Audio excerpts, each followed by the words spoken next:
Welcome back to the coverage of YCS London 2018. It is crunch time. It's round number 11 and we have two players who are on an X2 record. That means if they win, they are in. They are in the top 32. If they lose, all of that hard work yesterday and this morning was for nothing. That's at least how some people will see it. I won't see it that way. But we're going to leave you guys to that. You're going to have your own opinion about this. We did a short discussion in the chat what guys and what decks you would like to see. And one of those guys won. So let's bring him up in the red corner. It's Thomas Rose. Tom Rose from the UK. Hi, Tom. How are you doing? I'm excited. I'm nervous. I'm looking forward to playing some cards. All right. How familiar are you with the feature match? I mean, people know you, but mostly from sitting over there. Well, I think I've been on this table about as much as I've been on that one, so I've seen both sides of it. It's always really good fun to be here, whatever you're doing. I've got my Millennium socks on me today. Good job. So I've got luck. I can see the heart of the cards, you know. Right. It's going to be fine. You don't seem too nervous. You seem to be really excited about this one. Yeah, I'm hiding all that under this facade, but there are nerves. All right, all right. Tom is feeling good. So please have a seat. Thank you. His opponent is a former World Championship competitor. We got Michael Forner in the blue corner. How are you feeling? I'm feeling really good. I really like my deck, and yeah, it's good Yu-Gi-Oh day, so I enjoy playing this game, so that's fun. You got a real poker face going on. Are you excited about this match, or are you nervous? What's happening in your head? I really don't like feature matches, to go on feature matches, but I am. Yeah, I'm excited to play because of course it's a bubble, but yeah, it's a card game. It's my hobby, so right. I enjoy playing. I'm not that nervous. All right. Well, please have a seat. Thank you very much, guys. Best of luck to both of you. We still have to conduct the die roll, please.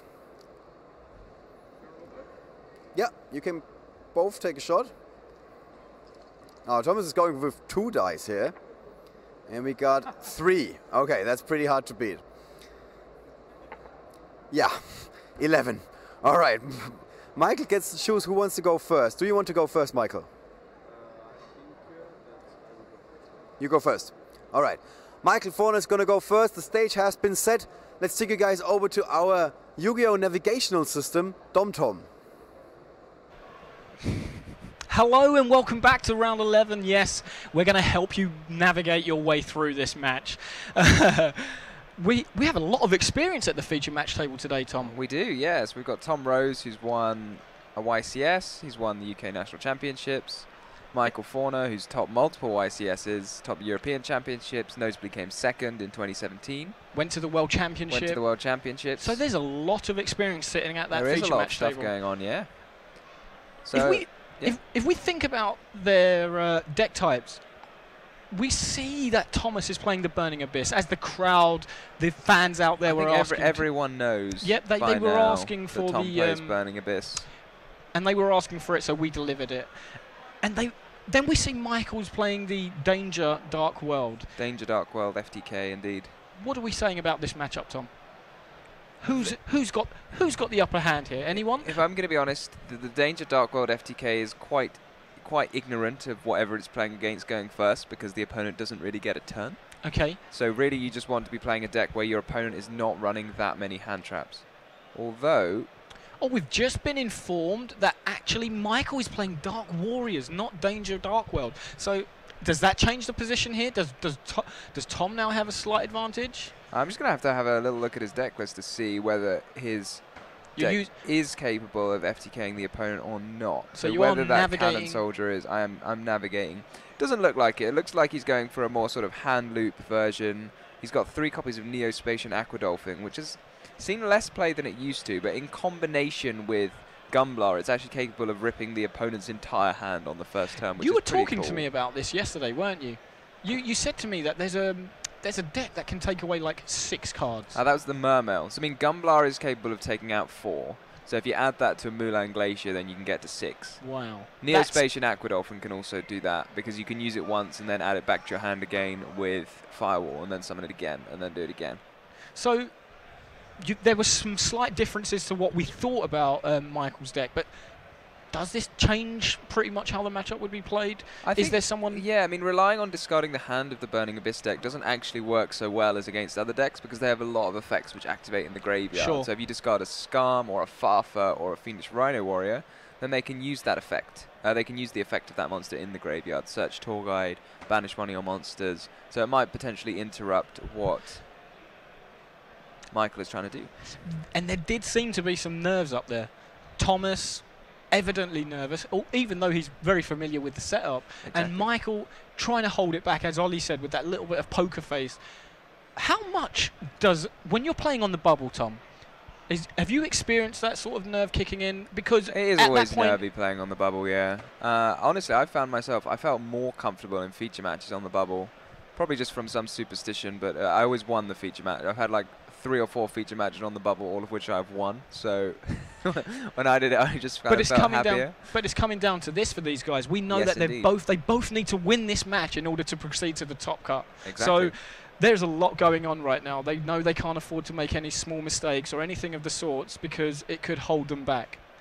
I'm not sure if we're ready to go to the table. I think we are. So without further ado, this is the final round of Swiss. I'll take you over to the match table for your round 11.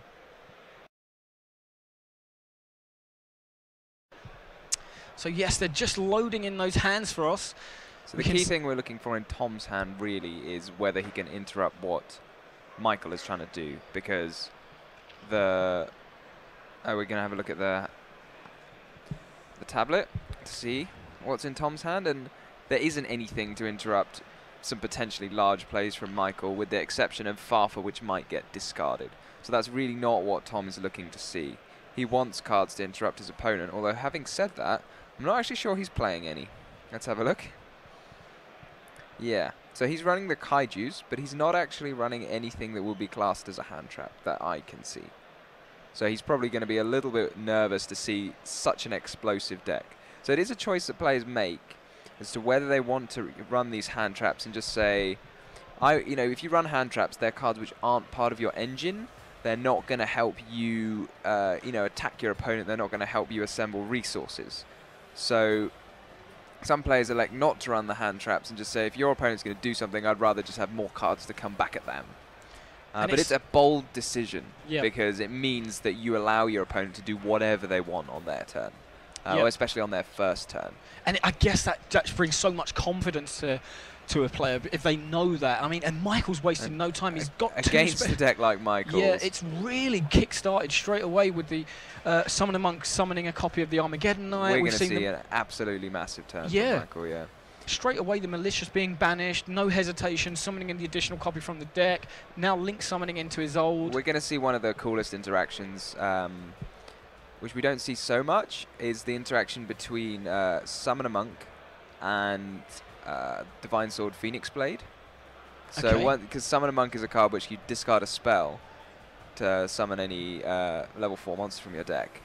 And then with the Phoenix Blade, that actually gives you like infinite food for the Summoner Monk, because you can just keep adding it back and discarding it again. Obviously, each Summoner Monk is only once per turn, but with Firewall, you might be able to get around that by adding, adding back the Summoner Monk to your hand, summoning it again, using it again, using it again. So it's quite a nice cycle there. It's a very cool. It's one of the combinations of cards which I particularly enjoyed playing with. And is that Axe of Fools? That is Axe of Fools. So players have become a little bit more creative with what equip spells they're putting in their deck to fuel the effect of Isolde. So you kind of basically have to find the best ones that you can. And there we see that Neospacian coming down as well. Indeed. So that's a really strong card, Neospacian Aquadolphin. So is Michael feeling super confident right now? Is he starting to build this momentum? He knows. He's feeling super confident, yeah.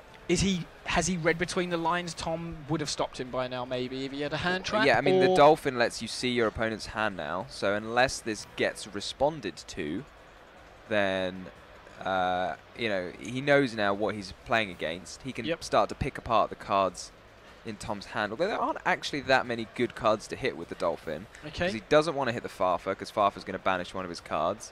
He doesn't ideally want to hit the Jackalope, because the Jackalope's going to get to summon a danger monster from the deck. Barbar's got too many attack points to hit, so that only leaves the Libic that he can sort of usefully discard. But he might choose to discard the Jackalope anyway, because he might be able to discard both of them, and that's fine. Okay. So let's see. He's looking to continue this setup here. This field presence is beginning to this first turn is going to take about 10 minutes, and it's probably going to end with Tom not having any cards left. Wow. So it's pretty much a long process here in order to establish himself, Michael. Yeah, he's also got the Soul Charge, which is definitely a card that he's going to be happy happy to see. So I'm not exactly sure where his next plays are, but the Soul Charge can make your deck play slightly differently. Oh, the new Phantom Knights card. We've not seen that yet. Let's bring it up. It's a very, very cool card. I'm surprised that Tom's not seen it before, if I'm going to be totally honest. Maybe he's just checking as to what it does. Maybe he's just double checking, because I've kind of seen it. I know what it does, but because it'd probably be the first time someone would have played it against me in a tournament, maybe. So it lets you send a Phantom Knight monster from your deck to the graveyard to set a Phantom Knight trap card. So that effectively just gets you 2 monsters, which is pretty nuts, because you can get the Phantom Knight trap, you can get the Phantom Knights with Shade Brigandine, which you can just set and play again. And the Phantom Knight monster you can then use the effect of in the graveyard to search the Phantom Knights with Silent Boots. So now he's got, it gets you 2 monsters. Sounds pretty impressive to me. It is pretty impressive. I mean, it requires a big Phantom Knights package, which is possibly why it's not so popular. And we see Michael summoning a bigger monster, so now he's going to have the choice of whatever he wants to discard with that Aquadolphin. So there is a restriction on the Phantom Knights of Rusty Bardiche, as it's called, I think, which is that it cannot be used as a link material. Oh. So Michael's done well to put it there. I think it's a good restriction, because otherwise the card would be pretty insane. You could use it like multiple times. You know, you could use it like to use it, get 2 more monsters, and then link it away. Seems pretty unreasonable. So as is now, it just sits there by itself, and that seems fair enough to me. Looking at the way the match is going, you were telling me that this is going to be a long turn for Michael. What's going through Thomas's head? He's probably aware that Michael is really familiar with the Burning Abyss anyway, because Michael used Burning Abyss for some time, if I remember. He did. So that is correct. What's going through Thomas's mind, knowing that he doesn't really have any interaction? I think he's probably quite worried here, because his whole hand, he's in danger of losing a lot of his hand and staring down a very, very threatening board. Okay. And you're pretty sure there's nothing he can do. Is he plotting at this point in terms of drawing additional cards from the deck or anything like this? So I mean, let's look at his deck list. He might be thinking about his 6th card. I mean, the best 6th card for him is almost definitely Sekka's Light. Yeah. Because Sekka's Light just gets you 2 more cards. Yes. And that'll get him right back in the game, maybe. He might need a Kaiju to deal with whatever board that Michael sets up, but he might not have any cards to sort of push with anyway. So, all in all, yeah, I think we're just going to have to sort of wait and see how Michael ends up this turn. So he has got the Soul Charge, which does lead into a pretty massive turn 1. And that Levier, I remember that seeing a real lot of play. It was one of the best XYZ monsters early on in Yu-Gi-Oh! Yeah, you could detach a material to summon one of your banished level 4 or lower. Yep, that is what he did. So you can banish the Armageddon Knight with your copy of Divine Sword and then summon it back. With the Levier? With the Levier, which is a very nice thing to do. Seems like summoning Armageddon Knight is something that decks like to do nowadays. Yeah, really resourceful way of getting that additional send for Armageddon Knight as well. Yeah, I mean, keep reusing Armageddon Knight is something a lot of decks like to do.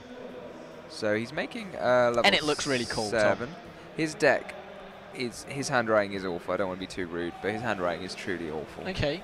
And I can't read all of the cards. What are we looking at here? I'm just interested to see what like level 7 he's going to make. And in fact, we're seeing Power Tool Dragon, which is a sort of OG synchro monster. From very popular card from back in the 5Ds era. Yeah, I don't remember it seeing actually that much play. I seem to remember the supervised deck seeing some play. That was pretty cool, yeah. You could search supervise. If you reveal, I think it does it at random, doesn't it, the equip spell I'm not 100% sure, but... I mean, otherwise Tom, I think, would have just put his hand on the overdone burial basically immediately. So he is rolling a dice to pick, so unless he's being quite frivolous and randomly deciding what card, I think he is so Michael's really building this board, like you said. He's really starting to establish pieces here. I mean, he's still. This is all he's done. All of this without using Soul Charge. And I mean, I think Tom's probably aware. He's probably guessing that the Soul Charge is going to come down at some point. And there's 5 cards in his hand, Tom. So he's got lots more still to do, as you were saying. Oh yeah, and again, one of them is Soul Charge, which summons another whole board. Pretty impressive stuff. I think he's got 6 now. Summoning this Armageddon Knight once again. Maybe we should have an Armageddon Knight counter as how many times can you summon Armageddon Knight in the same turn? It's almost like would it be a challenge? A challenge, yeah. To see who could summon Armageddon Knight the most times in one duel. Exactly. I mean, he can. What he can do now is bounce the DDR, which he just used to summon the Armageddon Knight for Zephyros. So he's going to return that to hand. And return it to hand, and then banish the Armageddon Knight again for the Phoenix Blade, and then activate the DDR and discard the Phoenix Blade and summon the Armageddon Knight. Again. I don't know what more targets he's got in his deck. He's got Plague Spreader Zombie. Great tuner Armageddon Knight. Classic card. Plague Spreader Zombie was very popular back with the Dark... What was that synchro monster, Tom? Level 6 zombie monster. Dark Ruler version of these zombies. Yeah. Yes, they had a synchro version of that. That's Plague Spreader was really good back then. Does that look like a Link 4 to you? It looks like a Link 4 to me. So it's either Firewall or maybe a Sayuja. Oh, it's a Gumblar. So is he going for the cards in hand at this point? He is. I mean, he needs to be careful here because he knows that Tom's got a Farfa in his hand. And he knows about the 2 danger monsters yeah, as well. So I don't think Tom's going to be overly upset about the prospect of discarding cards from his hand, which, as I said, does give him a slightly nicer matchup against decks which intend to do that. Because if he discards, he can discard the Farfa and that will banish a card from Michael's board. But I think Michael is more than capable of playing around that capability. Here we see that copy of the DDR again, as you said. DDRs might summon instead the Aqua Dolphin, but it might just summon the Armageddon Knight one more time. So he summoned the Aqua Dolphin, yeah. So he does look to be wanting to take away cards from Tom's hand. Oh, yeah. Really, he's having a lot of fun. Tom maybe just checking that it has to be in attack mode. I didn't know whether it had to be in attack mode or not. I'm not sure anyone's really been that bothered about activating DDR, whether it has to go in attack mode. It's only going to get linked away anyway, so... I've always liked the dimensional cards, Tom. DDR is a very cool card. I used to love playing the DD Survivor deck. I'm interested he's activating the Soul Charge now, as opposed to later. I quite like getting lots of link materials in my graveyard for Soul Charge. And only for 2. I mean, I suppose he has actually paid 4,000 life points with his Destrudo, so... I mean, I guess Michael knows what he's doing with the deck. He's played it a lot. He's played it for at least 6 rounds. So here he's going to be hoping probably to discard the Sword. Sword is always the one you want to discard with Gumblar. Honestly, like, Tom can choose what he discards, so Tom's definitely going to get to discard the Farfa. No matter what his role, you know. So and then has he hit here? Let's have a look. Neither of them are Sword. It's Greffa and... I mean, I think it's the Phantom Knight. Tom is not going to have enough stuff, but he's going to get to like trigger 2 of his Burning Abyss monster effects, or so he can either discard Libic or Jackalope, Libic or Farfa. So we see the one straight away. There's one being sent away. Yeah. So Jackalope can now choose. Farfa can banish any one monster. So I guess his thinking is probably either the Summoner Monk or the Aqua Dolphin. And this is all still Michael's first turn. Yeah, yeah. And it's quite a way in at the moment. But funnily enough, Michael is actually now... He's almost lost all of his life points. It's quite impressive, that, isn't it? He started on your turn 1. He's on his own turn 1. He paid 4,000 for Destrudo and then 2,000 for Soul Charge.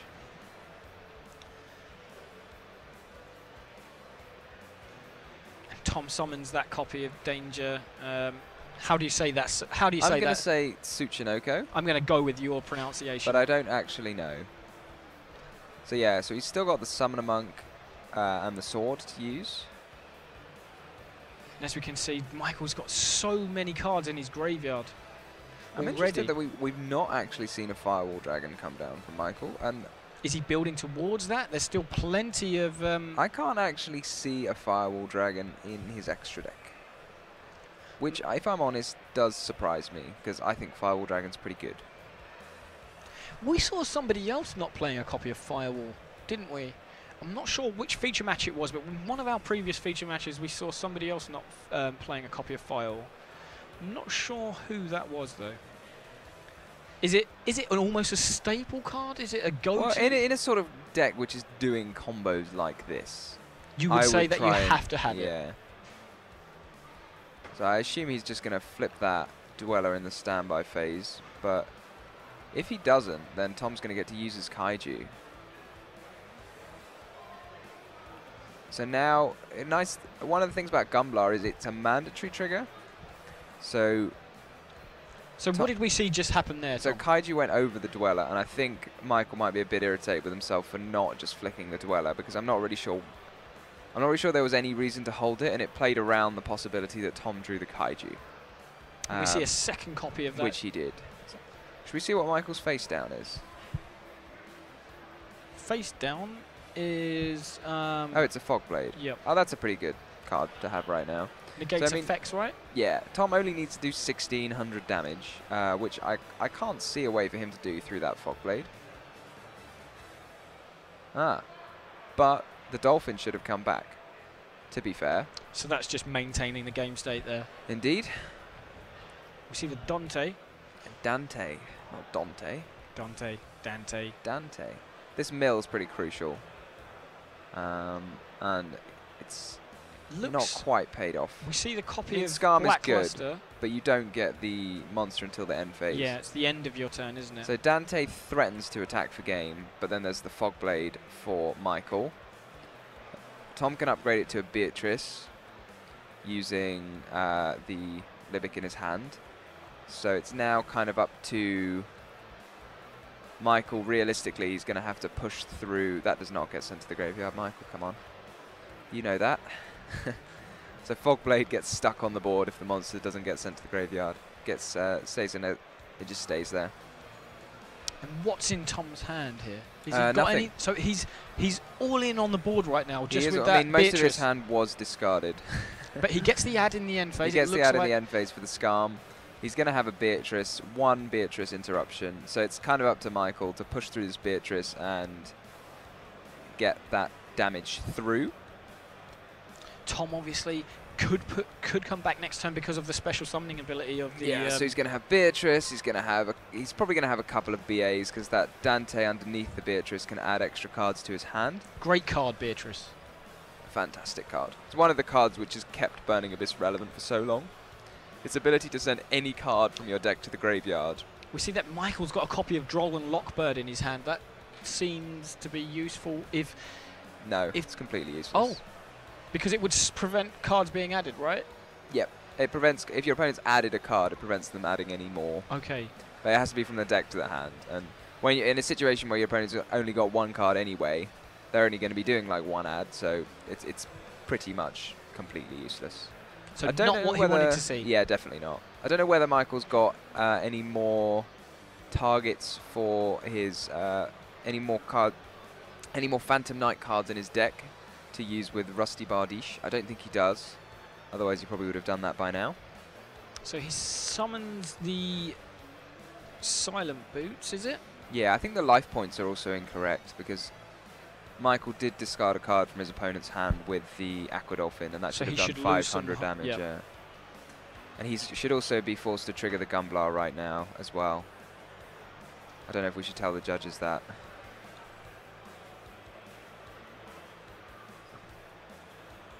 Should we tell the judges? I don't know. Can we tell the judges? I'm not sure. But he should have been forced to trigger the Gumblar before, and he definitely should have been forced to trigger the Gumblar by now. I think Tom's just telling him that. I mean, he's telling him to trigger it now, but it should have triggered on the last summon. And Tom's now noticed that he summoned next to it. So Gumblar must go Chaining 1 because it's a mandatory effect. And Unicorn will go Chaining 2. And the card he draws for Gumblar will then get discarded. But it definitely should have triggered before. So... Are they going to rewind the game at this point? How do you think the judges will handle this, Tom? I don't know if anyone's noticed that he summoned a monster next to his Gumblar before. So I don't think anyone's going to rewind the game. But there was a small error on the part of the players not noticing. I mean, they have now noticed. So it looks like they're going to rebuild it if possible, the game stage. No, they're not rewinding it that far. They're okay. just... They're just going to enforce the activation at this point. Yeah. I think no one's noticed that he should have activated before yet. Well, let's see what happens here then. I think this is not ideal for Michael, because the card he draw, he's going to be forced to discard a card from Tom's hand, but Tom really doesn't mind discarding a card from his hand. He's got Burning Abyss monsters to discard. And they activate. They activate when they're discarded. So they like going to the graveyard. They like going to the graveyard, indeed. That's an absolutely awesome theme, the Burning Abyss theme. They are pretty cool. Based on it's got a similarity of the Divine Comedy, hasn't it? And it's based off it, isn't it? Yeah. And they're just stunning artworks. They really are. Tells a great story. All in the artworks.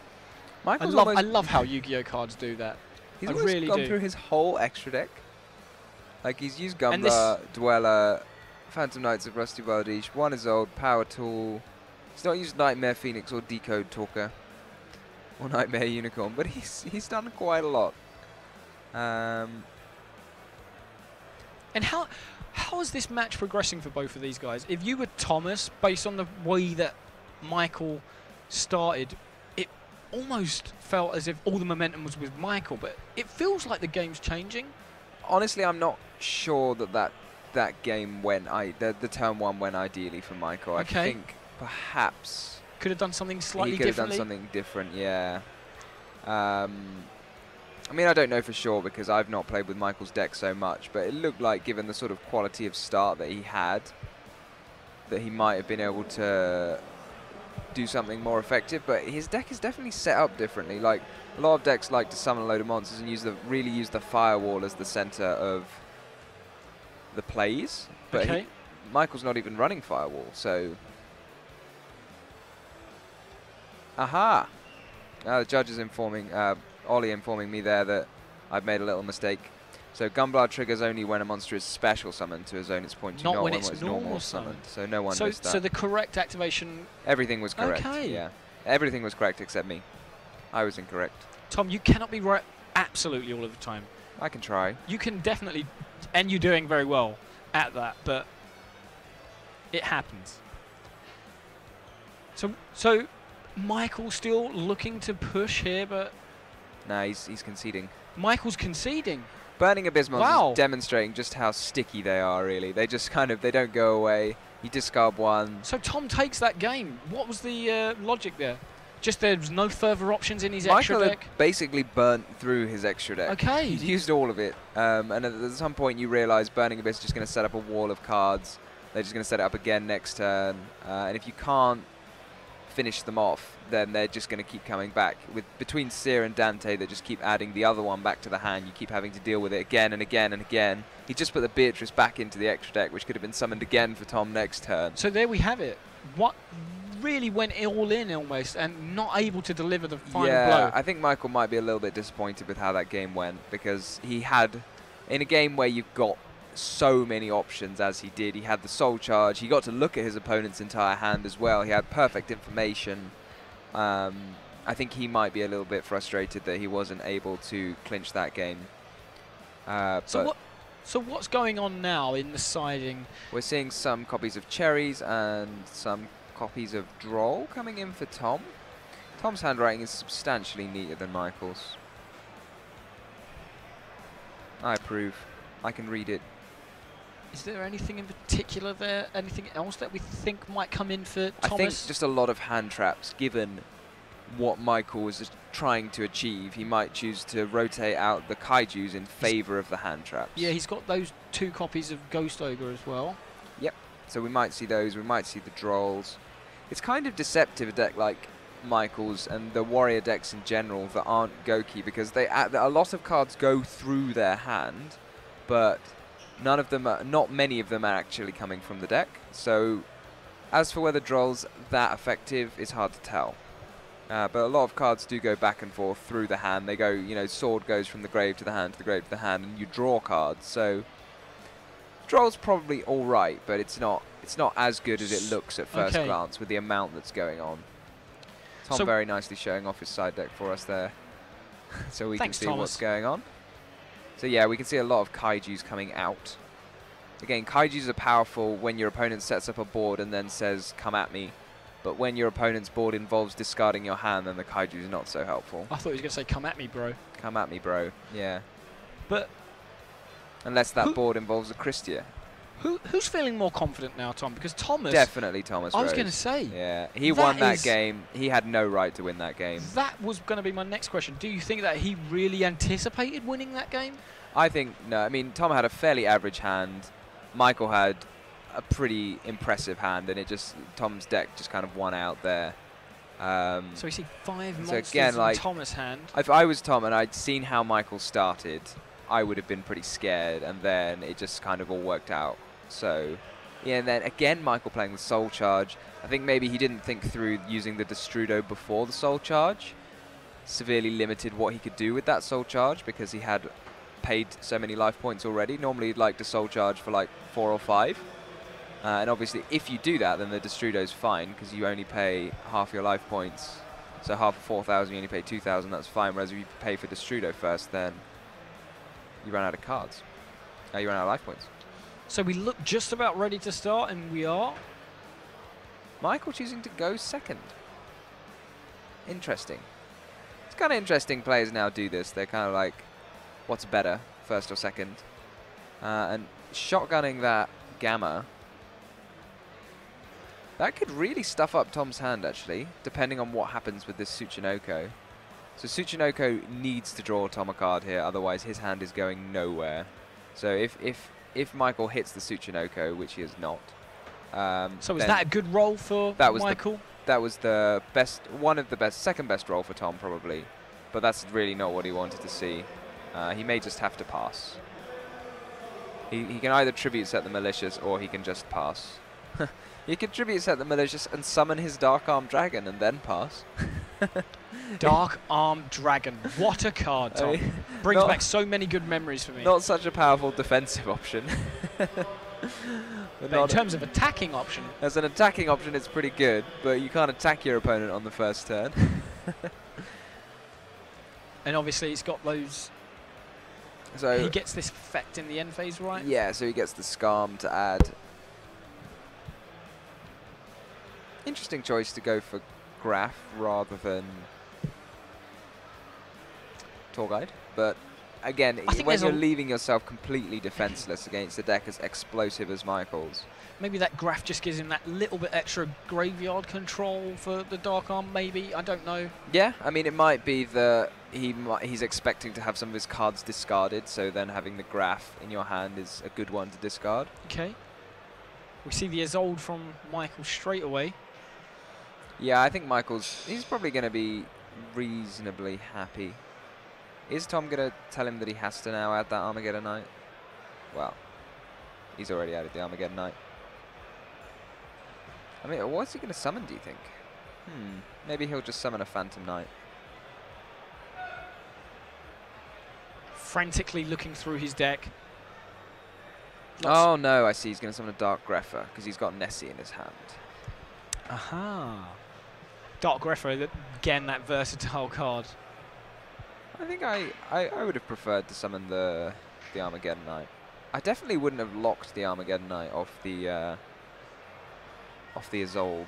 But in this situation, I think Tom is pretty much defenseless, so he is somewhat at Michael's mercy. And assembling 8,000 damage is often substantially easier than assembling a board that's completely unbeatable, which is what Michael had to do in the first instance, was, you know, assemble enough resources that Tom couldn't possibly come back, as opposed to just put, I mean, when I say just put 8,000 damage, I make it sound trivial, but it is a substantially easier task for most decks than rip your opponent's whole hand, which is what Michael was trying to do in the first game, especially ripping your opponent's whole hand when they all have hands which effects which activate when they're discarded. He just ran out of resources, right? He just couldn't quite make that final push.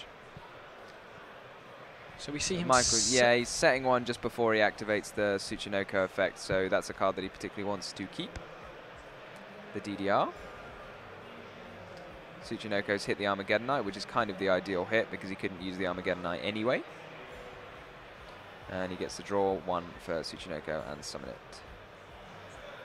Those danger cards, they really are versatile, aren't they? We've been seeing them pop up in all sorts of decks. They are excellent ways of getting extra monsters on the field without using your normal summon. They also trigger effects that go in the graveyard. The only sort of the downside is you don't have that much control over what they do, so you just have to be willing to say that most of the time it will do something good. But you don't get to choose what card you discard. Yeah, so there's that lack of controlling. Yeah, and if the danger discards itself, then you don't, you know, then it has an entirely different effect as well. Which is so we can see Michael yet again building a board. I wonder if he'll play this slightly different to last time. Yeah, it will definitely be a different board because he only needs to attack this time. He doesn't need to take the cards out of Tom's hand. He just needs to assemble 8,000 damage through Tom's solitary 0 defense point monster. And is that... It's a much, much easier task. Okay. And obviously he's got the attack this turn. Last game he went one. He went in game 1. He went first, so he can't attack on his first. Exactly. Yeah, I would be backing Michael to achieve this task of putting 8,000 damage on the field. So he's got the DDR. I mean, I don't know. I mean, Tom. He's just added the divine. I don't know whether Tom is a player who is happy to pack up or will wait until. I've seen him win a couple of games via not conceding a game and his opponent not playing optimally and then him being able to come back take advantage. Yeah, I mean, and at this stage, I mean, this is the last round of Swiss. It depends whether you value the chance that your opponent might make a mistake over the extra time in the next final game or the next game, yes. But I think it's almost that Michael's almost got game on board as is. So he's got, let's see. So it's a bit, if he just activates the Phantom Knight Trap, I think he's not quite got game on board, but it's not far off. We see the copy of Instant Fusion being played there. Yeah, let's hope he doesn't try and enter his battle phase with 1,000 Eyes Restrict on the field. That would be unfortunate. Oh, he doesn't run 1,000 Eyes Restrict, okay. We can see that Michael's also got a copy of Ash Blossom in his hand. Will that help him next turn should he not be able to push through for game? I mean, it would, but he is going to push for game, so. So there's the Boral Sword. Yeah. So, yeah, I think he now has game on board. So, yeah, he can just attack with... He seems a little bit nervous, Michael. Yeah, I think he might be a little bit upset about how the last game's gone, but I'm pretty sure this is more than 8,000 damage on board right now. And from your experience, if a game like the previous game happens as a player, Tom, how do you best cope with that? Is it just switch it out of your mind and concentrate on only the next game? Yeah, exactly. I mean, you know, dwelling on the previous game is not going to help at all. And it looks like they're picking up, so Michael does take that to 1-1. Tom's done his arithmetic. Yep.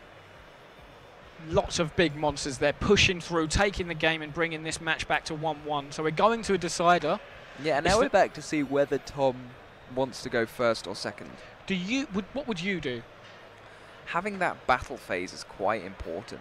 I mean, both of these decks are capable of inflicting little bits of damage without the use of the battle phase. So Tom's deck runs Barbar, but it made a reasonably big impact when it was released because it was a Burning Abyss monster that actually had like a little bit of attack points, being 1,700.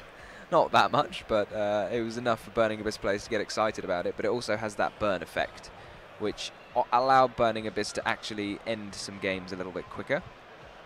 And Michael having access to the copy of Aquadolphin, which does 500 burn damage, very notably in the finals of the European Championships. I was going to say the most recent example I can think of is Luke Parks at YCS Utrecht. WCQ Utrecht. It wasn't in Utrecht, was it? Berlin, beg your pardon.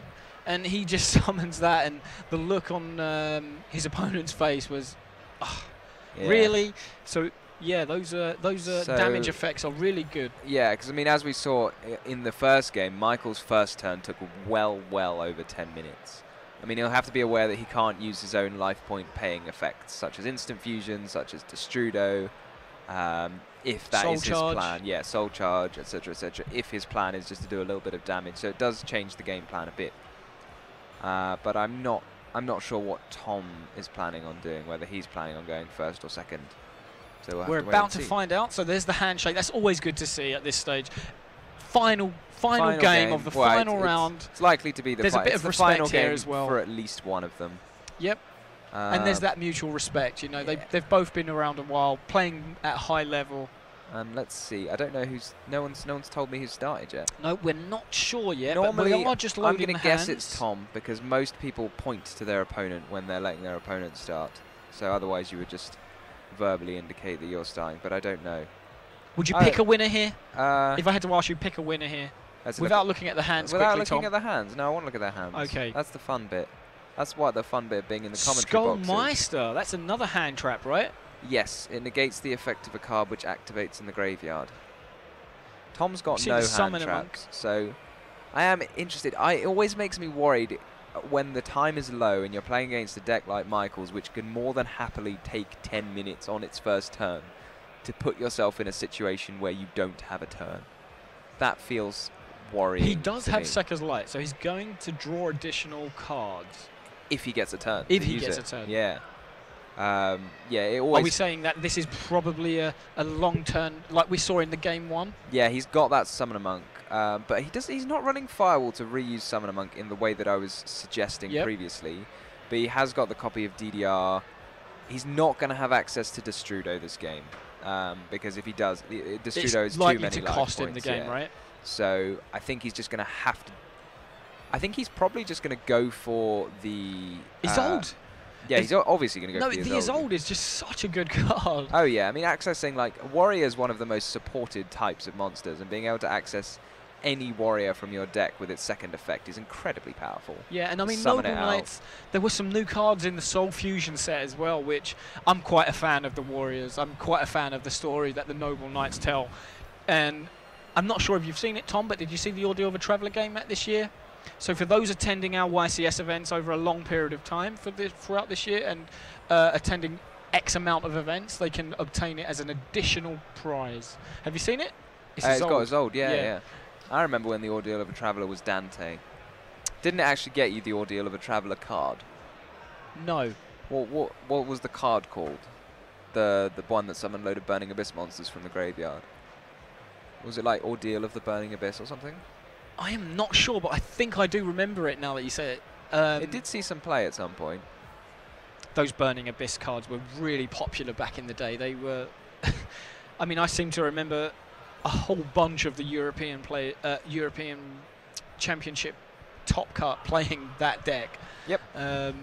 So resourceful, so many options, so versatile. And now we're seeing Burning Abyss against Phantom Knights. They've switched allegiances. They used to work together, but and not the Phantom anymore. Knights have dropped off and gone to this Dark Warrior. They've gone over to the dark side, yeah. That you had to get that in. Indeed. So, Michael, I think we're going to see the Phantom Knights of Rusty Bardiche come down again. We saw that in the game 1, right? That's not a Phantom Knights Deco of Rusty Bardiche. That's interesting. I don't know why. I also don't know why he hasn't sent Sword yet. Oh, because Sword's already in his graveyard. That's why he hadn't sent Sword yet. That makes sense. I was going to say, he probably wants to get the Sword in his graveyard somehow. Decode Talker does have more attack points than the Phantom Knights of Rusty Bardiche. But I feel like the Phantom Knights monster offers more options. Have we seen Michael activate the Neospatian effect yet? I don't think we have. I think we're about to see him do it now. Okay. So if you have the luxury of doing so, which he does, you might as well wait until you have a monster with more attack points on the field, because Aquadolphin can destroy an opponent's card with less attack than a monster you control. So he's just waited until he's got a bigger monster. So that Phantom Knights, that Decode Talker is up to 2,800 attack. So he's now got the choice of discarding any card in his opponent's hand. And is there a clear choice among those targets? I mean, definitely not the Malicious. Okay, yeah, because that is such a good card in the graveyard, yes. So he's chosen to discard the Alec in this case, which can negate the effect of a monster that Michael controls. But he's already used the effects of all the monsters on his field for now. So I don't think that's going to bother him at all, which is why he was happy to choose it. So Michael just continuing to build this field, starting to look good. It is starting to look good for Michael. So yeah, you've got the DDR again. DDR seems like a really cool card. So I think it was discarding those Phantom Knights as well. It was included in the deck initially just as a way of having enough equip spells to trigger Isolde. But I think it's actually such a cool card just to play if you draw it anyway. So people just initially were just looking for the least bad equip spells to put in their deck, but now they're like, hey, actually this card's really cool. I'm just going to play it at 3 because I want to draw it. So that's pretty cool to see. So here we see he can afford to pay for Zephyros. He's done 500 damage to his opponent, so he can pay the 400 life points and still be on more life points. Still be on more life points. So yeah, I'm not really sure where he's going with this, to be honest, but I think he might just be trying to make plays which last a sufficiently long time to keep ahead of the game.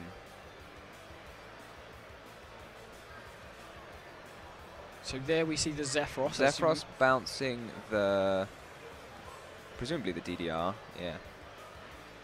And then he can banish the Armageddonite once more for the Divine Sword Phoenix Blade. And then he can discard it again. Discard the Phoenix Blade, summon the Zephyros, summon the Armageddonite for the 3rd time? I don't know how many times he's summoned it now. Quite a lot of times. Quite a lot of times. It's quite a good card, his Armageddonite. Yeah, any dark monster from your deck to the graveyard. I'm not sure if I played you, but I remember running a traditional tournament where you could play some forbidden cards in your deck, obviously. And send that Machiura. Yes, you do remember it. And I used to play that Armageddonite, send Machiura. You sound like fun, you know. And then just draw Exodia from my deck. At the traditional tournament, Dom was the one sending... playing Machiura FTK. What's wrong with that, Tom? Well, I mean... I like drawing cards and I like playing trap cards. That is true. I mean, the Armageddon... You can... in the US with Summon Sorceress, normal summon Armageddonite and assemble an FTK just with the normal summon of an Armageddonite. Seems pretty impressive to me. Armageddonite is that good a card. So we see Michael just assembling more to the field. So he is getting the Phantom Knights Link monster out now. Yep, we did see that game 1. He knows that he can successfully hit if he uses the effect of Dolphin again to do another 500 damage for what it's worth, and pick out another card from his opponent's hand.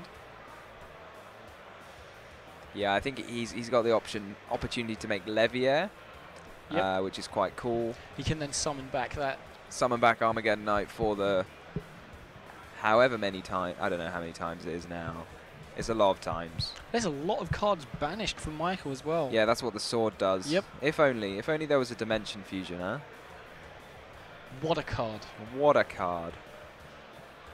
Michael does seem a bit nervous here. His hands are shaking. He does. I mean, he knows that he can... and I think you know more than most people. It means a lot to them. At this stage, they're in the final... They're in the crunch time. This is crunch time. It's 1-1. They win this game. They progress to the top cut. Yeah. So, you know... I mean, Michael just having a discussion with...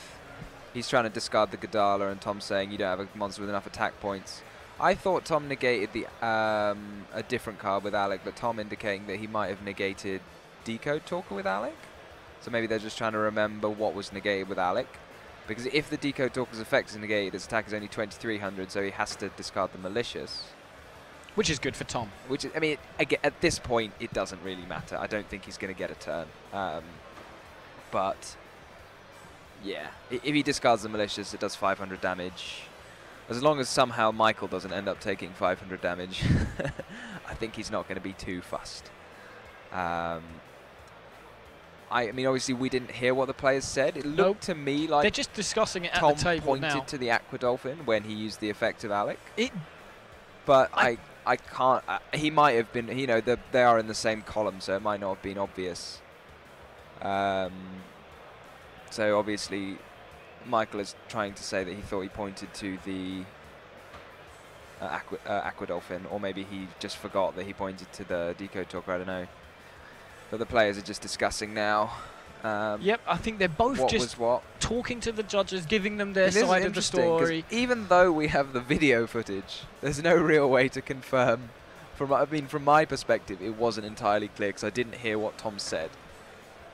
I just saw his hand wave, and it looked like he was pointing to the Aquadolphin, but he may very well have had his hand over the Decode Talker, and it's just the overhand thing because they're in the same column.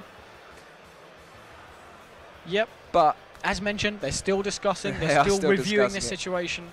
Honestly, I don't think in this situation it really matters. I think Michael's turn is very likely to take the remaining 30 seconds, and Tom's not going to get a battle phase in his next turn. So yeah, I mean, and obviously at this stage, at this crunch time, it's just making the players a little bit more uneasy. Tom seems to be dealing with the pressure a little bit more, but Michael's a little bit more visibly emotional about it. Tom did say he had a facade of calm. He did. Maybe he wasn't calm. And it serves him well, he said, yes. But whereas Michael, on the other hand, is, I don't know, being a bit more expressive.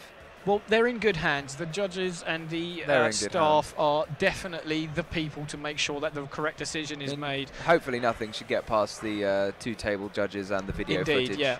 So they're just talking about that, it still seems.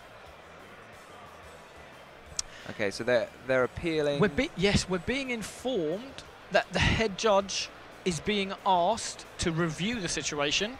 So we are with the head judge at this point, waiting on the decision to be made. I'm interested. Yeah, so I think maybe the appeal is what the target was with Alec. Yeah.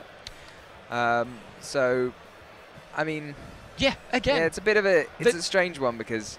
Basically, I think maybe Michael's saying, well, I didn't think that you targeted this, and therefore, there was a miscommunication between the players. So the question then becomes, should Michael be forced to make the same plays that he did, given he thought that Tom had done something else? Yep. So that might be a bit of a hard line by the head judge to say, like, well, you've done this. This was what happened, and this is what you've done, and you can't take back what you've done. Yep. So whether you think a miscommunication between the players is sufficient grounds for one of the players to go back on what they did before. What do you think? Do you think someone should be able to go back? From my experience, you need to. I mean, and this is where there are always two sides of the story. We need to review all of the information provided by the players to the judges. That needs to be relayed now in this instance to the head judge. It's a difficult situation. And I mean, I think my days of making those decisions, Tom, are long gone. As I say, it is a lot of responsibility that the head judge takes on, and yeah, I think ultimately that decision is made.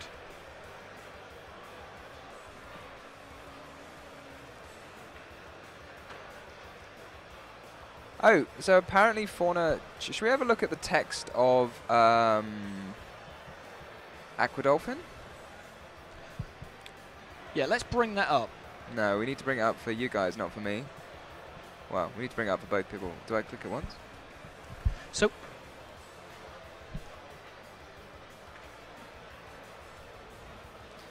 yeah. So Aquadolphin, it seems he tried to discard the Gadala. I'm not actually sure how Aquadolphin works. I thought it just can you bring up the Aquadolphin for us? What do you pick? For the people at home. Okay, we're struggling to bring it up for you at home.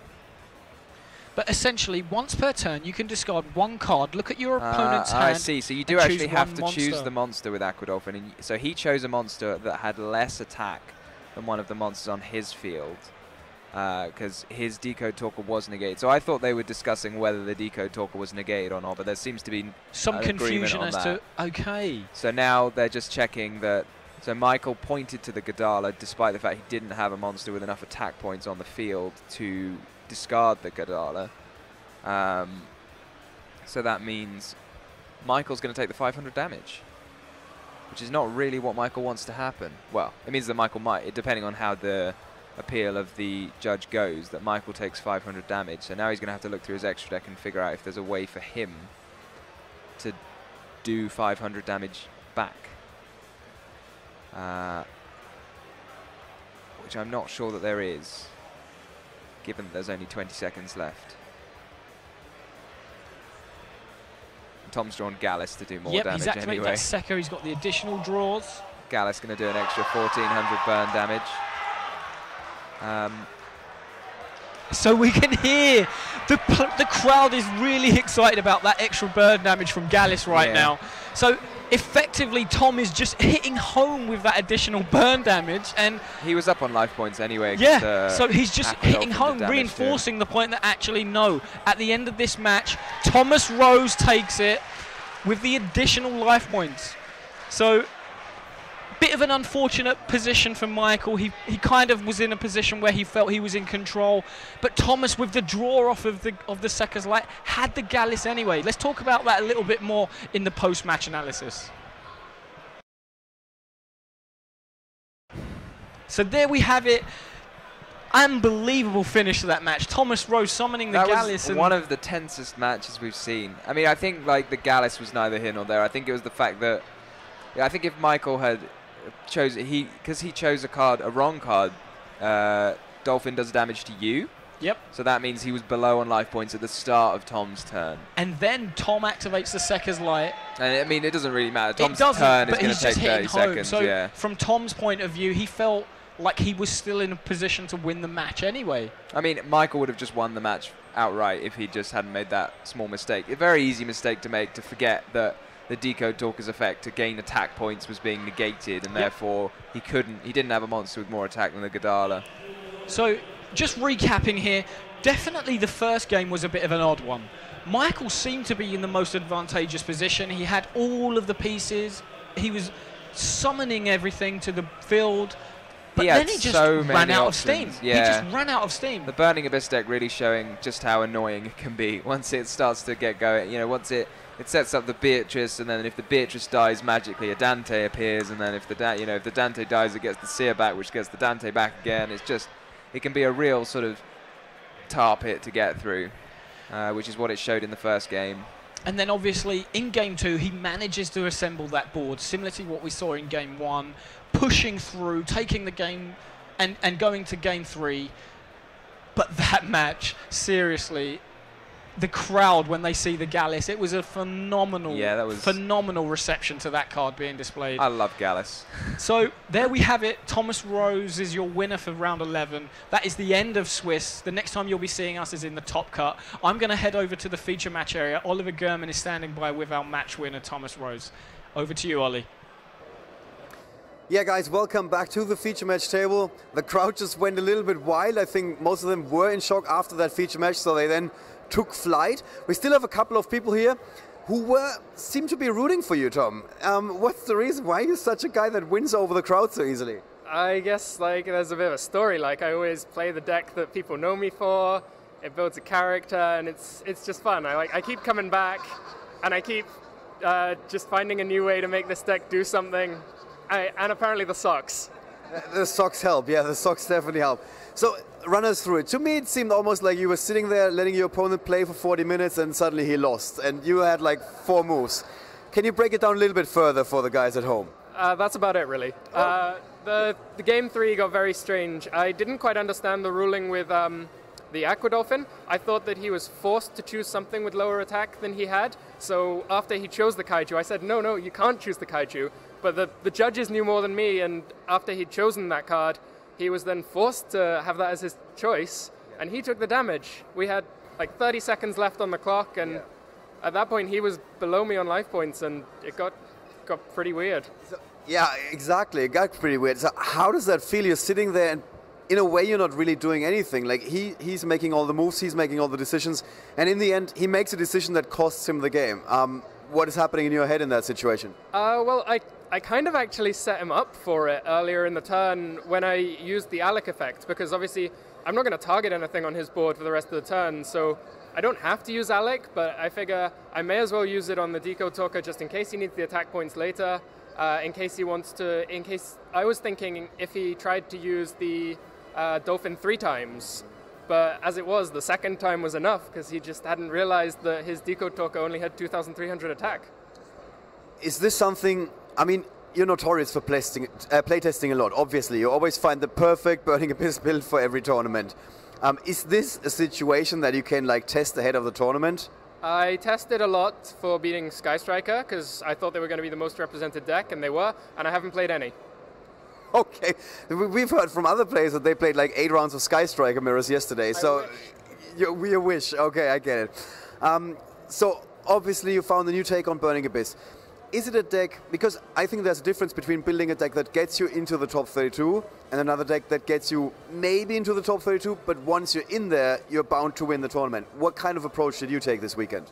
I was aiming, well, I just assumed that there would be a lot of Sky Strikers all the way through, and maybe Thunder Dragons, but largely I just chose the deck because it's the only one I know how to play.